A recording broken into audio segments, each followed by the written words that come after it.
अमीर बनने की इच्छा। बेबीलोन प्राचीन विश्व का सबसे दौलतमंद शहर था, क्योंकि इसके नागरिक बहुत अमीर थे। वे धन का मूल्य समझते थे। वे धन को हासिल करने, उसे बनाए रखने और उसे अधिक कमाने दमदार आर्थिक सिद्धांतों पर अमल करते।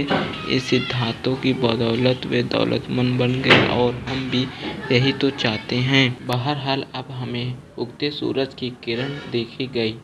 यह हमें आमंत्रित कर रही थी कि हम अमीर बनने का तरीका सीखें। अगर हम अमीर बनने के तरीके सीख लेंगे तो हमारी सारी इच्छाएं चुटकी बजाते ही पूरी हो जाएगी। वजीर ने आग्रह किया, हम आज ही अरकत के पास चले जाएंगे। इसके अलावा हम अपने बचपन के उन दोस्तों को भी ले जाएंगे जिनकी हालत हमारी ही तरह है। मैं चाहता हूँ कि वे भी अरकत के ज्ञान का लाभ उठाएं। वजीर, तुम हमेशा अपने मित्रों को बहुत ख्याल रखते हो, इसलिए तुम्हारे इतने सारे मित्र हैं। तुम जैसे कहते हो हम वैसा ही करेंगे। हम आज ही चले जाएंगे, अपने बचपन के मित्रों को भी साथ ले जाएंगे। बेबीलोन का सबसे अमीर आदमी। प्राचीन बेबीलोन में कभी अरकत नाम का बहुत अमीर आदमी रहता था। उसकी अपार दौलत के चर्चे दूर दूर तक फैले थे। इसके अलावा उसकी उदारता भी मशहूर थी। वह दिल खोलकर दान देता था और परोपकार के काम करता था। वह हमारे अपने परिवार के प्रति भी उदार था। वह खुले हाथों से खर्च करता था, फिर भी हर साल वह जितना खर्च करता था, उसकी दौलत उससे ज़्यादा तेजी से बढ़ जाती थी। उसके बचपन के कुछ दोस्त थे। एक दिन उसके पास आकर कहा, अरकत, तुम हमसे ज़्यादा खुशनसीब हो। तुम बेबीलोन के सबसे अमीर आदमी हो, जबकि हम मुश्किल से गुजारा कर पा रहे हैं। परंतु कभी हम एक जैसे थे। हमें एक ही अध्यापक ने पढ़ाया है। हम एक साथ खेलते हैं। पढ़ाई या खेल में तुम हमसे आगे नहीं थे, और इसके बाद भी कई साल तक तुम्हारी हालत हमसे बेहतर नहीं थी। जब तक हम जानते हैं, तुमने हमसे ज़्यादा कड़ी मेहनत भी नहीं की है। फिर ऐसा क्यों है कि किस्मत तुम पर मेहरबान हो गई है और उसने तुम्हें ज़िंदगी की सारी खुशियाँ दे दी है, जबकि उसने हमें नज़रअंदाज कर दिया है, हालांकि हम भी तुम्हारे ही जितने थे। इस पर अरकत ने कहा, अगर तुम लोगों को पैसे की आ रही है तो इसका कारण यह है कि या तो तुम्हें दौलत के नियम नहीं पता है, या फिर उस पर तुम पालन नहीं कर रहे हो। किस्मत एक ऐसी दुष्ट देवी है जो किसी का भी स्थानीय रूप से भला नहीं करती है। जिस पर भी यह मेहरबान होती है, बिना मेहनत के मेहरबान होती या धन की बारिश करती है, वह लगभग हमेशा बर्बाद हो जाता है। उन्होंने मेहरबानी के बारे में इंसान बेतहाशा खर्च करने लगता है और कुछ समय बाद उसकी सारी दौलत गंवा बैठता है। दौलत तो चली गई है, परंतु उसके अंदर बहुत सी इच्छाएं की भूखी बाकी है, जिन्हें संतुष्ट करने के लिए अब उसके पास साधन धन नहीं है। जिस लोगों पर किस्मत मेहरबान होती, उनमें से कई कंजूस बन जाते हैं और अपने दौलत को सेध कर रखते हैं।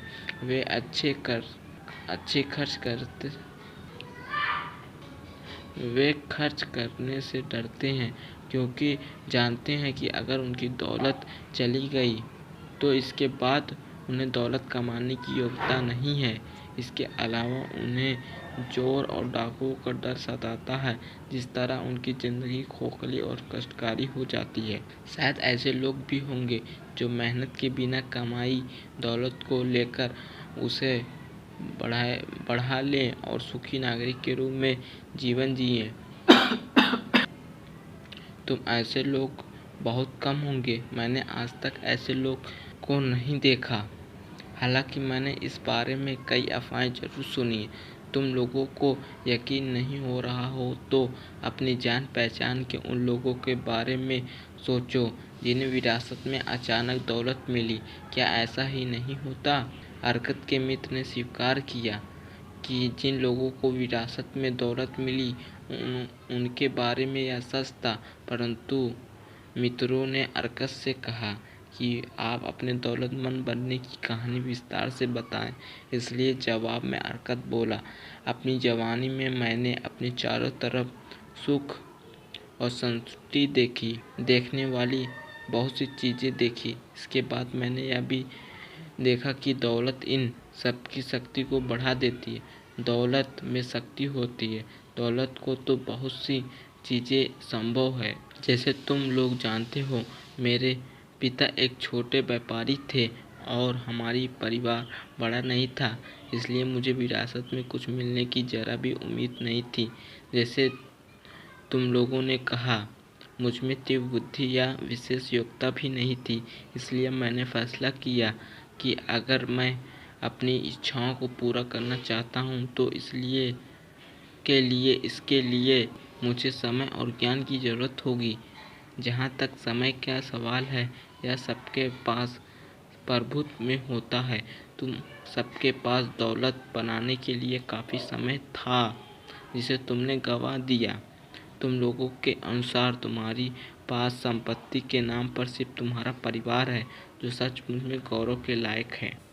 जहाँ तक ज्ञान का सवाल है, तुम्हें याद होगा, हमारी बुद्धिमान अध्यापक ने हमें सबके को यही सिखाया कि ज्ञान दो तरह का होता है। एक तरह का ज्ञान वह होता है जो हम सीखते और जानते हैं, और दूसरी तरह का ज्ञान या परीक्षण है कि हम उस चीज़ का पता कैसे लगाएं जिसे हम नहीं जानते। इसलिए मैंने यह पता लगाने का फैसला किया कि दौलत का नियम क्या है। मैंने यह संकल्प किया, इसका तरीका मालूम होते ही मैं दौलत का संहार करने में जुट जाऊंगा और इस काम को अच्छी तरह करूंगा। समझदारी इसी में है। एक बार हरकत ने कहा, मुझे रिकॉर्ड रूप में नक्शेबाजी का काम मिला।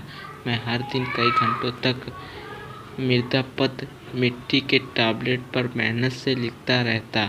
महीने मेहनत करने के बावजूद दौलत के नाम पर कुछ भी इकट्ठा नहीं हो पाया। भोजन, कपड़े, देवता के लिए परिचित और न जाने कितनी चीज़ पर मेरी सारी कमाई खर्च हो जाती थी, लेकिन इसके बावजूद मेरा संकल्प काम नहीं हुआ। फिर एक दिन साहूकार अलमगिस सिटी मास्टर के घर आए।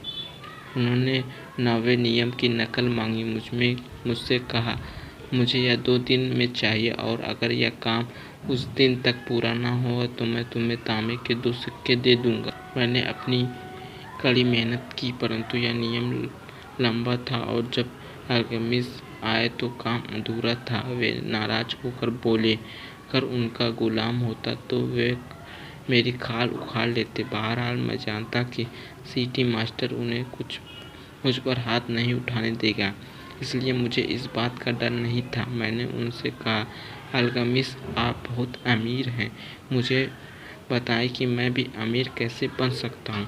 अगर आप ऐसा करने का वादा करें तो मैं सारी रात प्रार्थना पत्र लिखूं और सूरज उगने तक आपका काम पूरा हो जाएगा। वे मेरी तरफ देखकर मुस्कुराए और बोले, तुम बहुत ही दुस्साही हो, परंतु मुझे यह सौदा मंजूर है। मैं पूरी रात लिखता रहा, हालांकि मेरे कमर में दर्द हो रही थी। मुझे तेल की बदबू से मेरा सिर घूम रहा था और मेरी आंखों के सामने अंधेरा छा रहा था। लेकिन जब वे सुबह आए तो नियम की पूरी नकल तैयार हो चुकी थी। फिर मैंने उनसे कहा, अब आप अपना वादा पूरा करें। वे दयालुता से बोले, तुमने सौदे का अपनी तरफ का वह हिस्सा पूरा कर लिया। मेरे बेटे, मैं अपना हिस्सा पूरा करूँगा के लिए तैयार हूँ।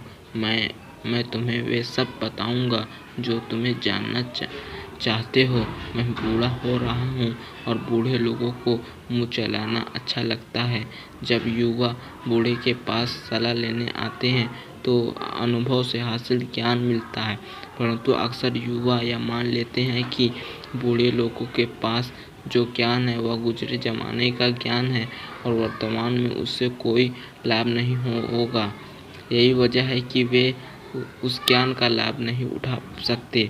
मगर यह बात हमेशा याद रखना, आज जो सूरज चमक रहा है यह वही सूरज है जो तुम्हारे पिता के ज़माने में चमक रहा था, और यह सूरज वही है चमकेगा जब तुम्हारे नाती पोता इस दुनिया से चले जाएंगे। मेरे शब्दों को अच्छी तरह से गांठ बांध लो, अल्केमिस्ट ने कहा, क्योंकि अगर तुम मेरी बातों में छिपी सच्चाई को नहीं समझ पाओगे तो तुम्हें लगेगा कि तुम्हारी रात भर की मेहनत बेकार चली गई है। फिर उन्होंने अपनी मोटी भौहों को नीचे से मुझ पर ताकीद निगाह डाली। इसके बाद वे धीमे परंतु सकल शख्स में बोले, मैं दौलत की राह पर तब पहुंचूंगा जब मैं यह फैसला कर लूं कि मैं अपनी कमाई का एक हिस्सा खुद रखूंगा। अगर तुम भी ऐसा ही करोगे तो तुम भी दौलत की राह पर पहुंच जाओगे। फिर वे मेरी तरफ बेनी निगाह से देखे और बोले, कुछ नहीं। मैंने पूछा, बस इतना ही? उन्होंने जवाब दिया, भेड़ चराने वाले किशोर को साहूकार बदले में यह के लिए बस इतना ही। मैंने पूछा, परंतु मैं जितना कमाता हूँ वह सब मैं ही तो रखता हूँ, क्या यह सच नहीं है? उन्होंने कहा, बिल्कुल नहीं। या तो क्या तुम दर्जी को पैसे नहीं देते हो? क्या तुम मोची को पैसे नहीं देते हो? क्या तुम भोजन पर खर्च नहीं करते हो? क्या तुम बेबीलोन में बिना खर्च के जिंदा रह सकते हो? हमारी पिछली महीने की कमाई कहाँ है? पिछले साल की कमाई कहाँ है? मूर्ख, तुम बाकी सबको पैसे देते हो परंतु खुद को नहीं देते। बेवकूफ़, तुम अपने लिए नहीं दूसरों के लिए मेहनत करते हो।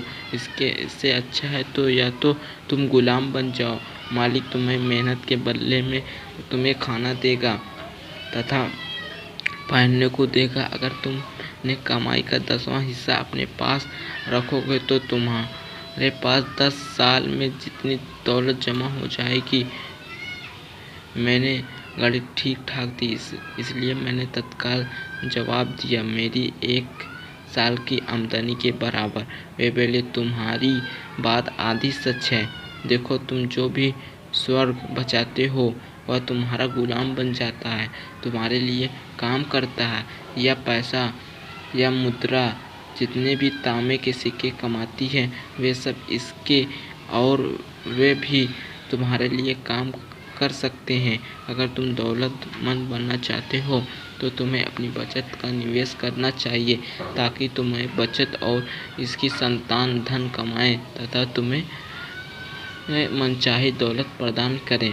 उन्होंने आगे कहा, तुम शायद यह लग रहा होगा कि तुम्हारी रात भर की मेहनत के बदले में तुम्हें कुछ गलत सलाह दे रहा हूँ, परंतु यकीन करो मैं तुम्हें 1000 गुना ज़्यादा भुगतान कर रहा हूँ, बशर्ते तुम्हें मेरी बातों के पीछे छिपी सच्चाई को समझने की बुद्धि हो।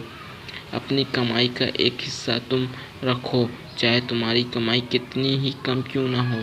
तुम्हें इसके 10वें हिस्से यानी 10% को से कम बचाना चाहिए। तुम इससे जितना ज़्यादा बचा सकते हो बचाओ लो। सबसे पहले तुम खुद को भुगतान करो, बची हुई कमाई में अपना खर्च चलाओ। दर्जी और मोची से इतना सामान मत खरीदो कि तुम अपनी बचत हुए आमदनी में से उसका भुगतान न कर पाओ। इसके अलावा तुम्हें बची हुई कमाई से ही भोजन, परोपकार, ईश्वर के लिए प्रार्थना के लिए खर्च करना होगा। पेड़ की तरह ही दौलत भी एक छोटी सी बीज से उगती है। तुम्हारे द्वारा बचाए गए तांबे का पहला सिक्का वह बीज है जिससे तुम्हारी दौलत का पेड़ उगेगा। जितनी जल्दी तुम यह बीज बो दोगे पेड़ उतनी ही जल्दी उगेगा। तुम जितनी निष्ठा और निधारता से उस पेड़ में अपनी बचत का पानी सींचोगे उतनी ही जल्दी तुम उसकी छाया के नीचे आराम कर सकते हो। यह कहते उन्होंने अपना प्रार्थना पत्र उठाया और चले गए। मैंने उनकी सलाह पर काफ़ी समय तक विचार किया और वह मुझे तरक्कीपूर्ण लगी, इसलिए मैंने उस पर अमल करने का फैसला किया। जब भी मैं कुछ कमाता तो तांबे के 10 सिक्कों में से एक निकालकर अलग रख देता और अजीब बात यह थी कि मुझे खर्च चलाने में पहले से ज़्यादा दिक्कत नहीं हुई। मुझे कोई फ़र्क महसूस नहीं हुआ और मैं अपनी आमदनी के 10वें हिस्से के बिना ही गुजारा करने लगा। धीरे धीरे मेरी बचत का आकार बढ़ने लगा। अपनी बढ़ती बचत को देखते मैंने अपने मन को लगत कर दिया। मैं इसे खर्च करने लगा। व्यापारियों से वे अच्छी अच्छी चीज़ें खरीदने लगा जो ऊँट और जहाज़ से फेनीशियल के देशों से आती थी, परंतु मैंने समझदारी से काम लिया और ऐसा नहीं किया। 1 साल बाद अल्कोंकिस दोबारा आए। उन्होंने मुझसे पूछा,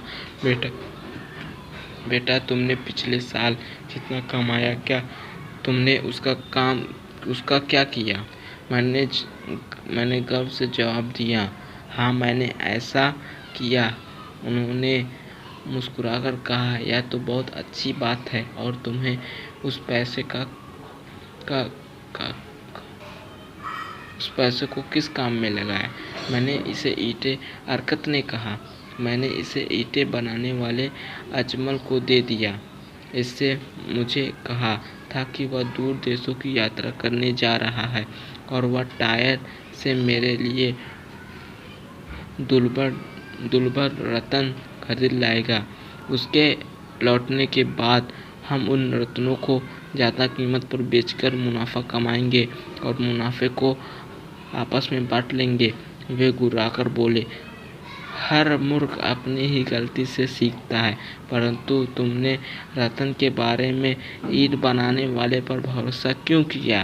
क्या तुम ब्रेड बनाने वाले से ज्योतिषी की भविष्यवाणी पूछ सकते हो?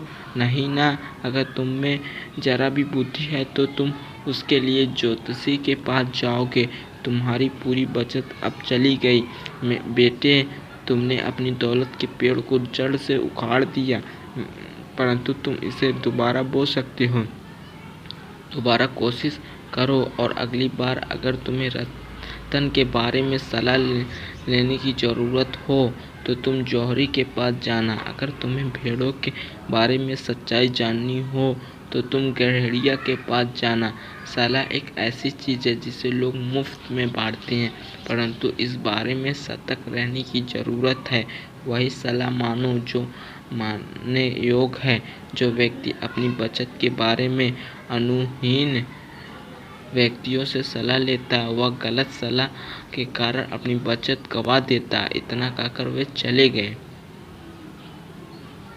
और जैसा उन्होंने कहा था वैसा ही हुआ, क्योंकि बदमाश फेनीशियस ने अजहर को रतन की तरह दिखने वाले कांच के टुकड़े पकड़ा दिए। परंतु जैसे अल्कोंकिस ने मुझसे कहा था, दोबारा अपनी कमाई का 10वां हिस्सा बचाना। अब मेरे करने की आदत हो चुकी थी, इसलिए यह काम मुश्किल नहीं था। 1 साल बाद अल्कोंकिस ने फिर नकलवासियों के कमरे में आए और मुझसे पूछने लगे, हमारी पिछली मुलाकात के बाद तुमने कितनी तरक्की कर ली है? मैंने जवाब दिया, मैं खुद को भुगतान किया और अपनी आमदनी को 10वां हिस्सा बचाया। मैंने अपनी बचत को ढाल बनाने वाले अजहर को कांसा खरीदने के लिए दे दिया। वह मुझे हर चौथे महीने ब्याज देता है। यह तुमने अच्छा किया, परंतु यह तो बताओ तुम उस ब्याज का क्या करते हो? मैं उससे बेहतरीन जश्न मनाता हूँ। इस अर्कत ने कहा कि मैं शहद, बेहतरीन शराब और केक का लुत्फ़ उठाता हूँ। मैंने एक लाल जैकेट भी खरीद ली है और जल्द ही मैं सवारी करने के लिए एक गधा भी खरीदूँगा। इस पर अल्कोंकिस हंसते हुए, अपनी बचत की संतानों को खा रहे हो? फिर तुम यह उम्मीद कैसे कर सकते हो कि वे तुम्हारे लिए काम करेंगे और फिर उनकी संतानें कैसे होगी तुम्हारे लिए काम कर सकें? सबसे पहले सिक्कों को गुलामों की सेनाओं में बदलो। इसके बाद तुम बिना पछताए बेहतरीन जश्न मना सकते हो। इतना कहकर वे चले गए। इसके बाद मैंने उन्हें 2 साल बाद देखा। बुढ़ापे के कारण उनके चेहरे पर झुर्रियाँ पड़ चुकी थी और उनके कंधे झुक गए थे। उन्होंने मुझसे पूछा, अरकत क्या हुआ, दौलत मिल चुकी जिसका तुमने सपना देखा था? मैंने जवाब दिया, उतनी तो नहीं मिली जितनी मैं चाहता था, परंतु मेरे पास बहुत संपत्ति जमा हो चुकी है। यह संपत्ति ब्याज कमाती है तथा इसका ब्याज और ब्याज कमाता है। और क्या तुम अब भी ईंट बनाने वाले से सलाह लेते हो? अरकत ने जवाब दिया, ईंटों के बारे में वे अच्छी सलाह देते हैं। यह सुनकर वे बोले, अरकत तुमने मेरे सबक को अच्छी तरह से सीख लिया। पहले तो तुमने यह सीखा कि अपनी आमदनी से काम कैसे करवाएं, अपना खर्च कैसे चलाएं। फिर तुमने उन लोगों से सलाह लेनी सीखी कि जो क्षेत्र के अनुभव और ज्ञान रखते हों, और अंत में कि अपने लिए काम कैसे करवाएं।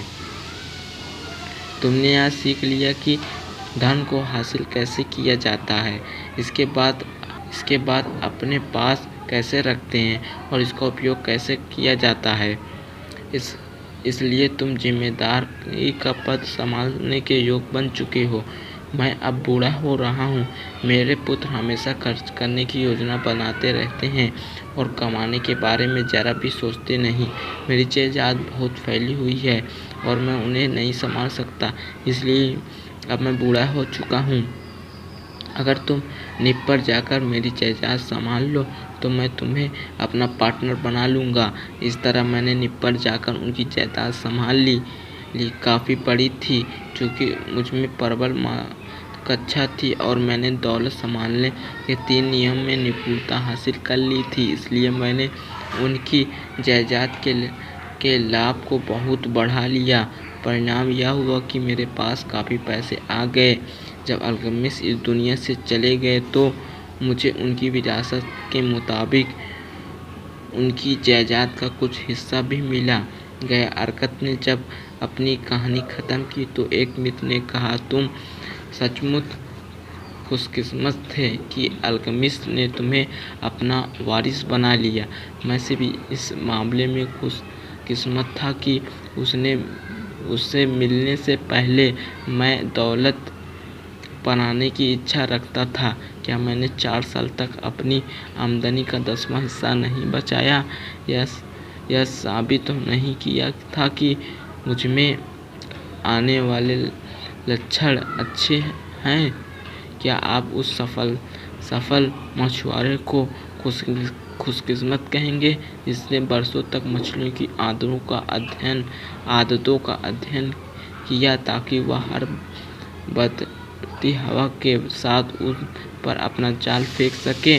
अवसर एक घमंडी देता है जो उन लोगों पर समय बर्बाद नहीं करता जो उसके लिए तैयार नहीं होते।